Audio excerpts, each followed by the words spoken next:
કેદારનાથ નજીક helicopter crash, pilot સહિત તમામ 7 મુસાફરોના મોત।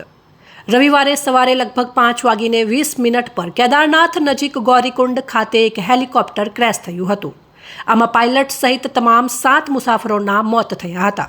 મૃત્યુ પામેલા લોકોમાં એક 2 વર્ષનો બાળક પણ સામેલ છે। આ હેલિકોપ્ટર કેદારનાથ મંદિરથી ગૌરીકુંડ જઈને યાત્રાળુઓને લઈ ગયું હતું। શરૂઆતની માહિતી મુજબ ખરાબ હવામાનને કારણે આ દુર્ઘટના થઈ હતી। આ હેલિકોપ્ટર આર્યન એવિએશન કંપનીનું છે। ઉત્તરાખંડ નાગરિક ઉડ્ડયન વિકાસ સત્તામંડળ અનુસાર હેલિકોપ્ટરમાં યુપી, મહારાષ્ટ્રના 2 મુસાફરો અને ઉત્તરાખંડ, રાજસ્થાન, ગુજરાતના 1 મુસાફરો હતા। ગૌરીકુંડથી એનડીઆરએફ અને એસડીઆરએફ બચાવ ટીમો રવાના કરવામાં આવી છે। ચારધામ યાત્રા હેલિકોપ્ટર સેવા પર પ્રતિબંધ મૂકવામાં આવ્યો છે। મુખ્યમંત્રી પુષ્કર સિંહ ધામીએ કહ્યું કે હેલી સેવાના સંચાલન માટે કડક નિયમો બનાવવામાં આવશે। આમાં ઉડાન પહેલાં હેલિકોપ્ટરની ટેકનિકલ સ્થિતિ તપાસવી અને હવામાનની સચોટ માહિતી મેળવી ફરજિયાત બનાવવામાં આવશે।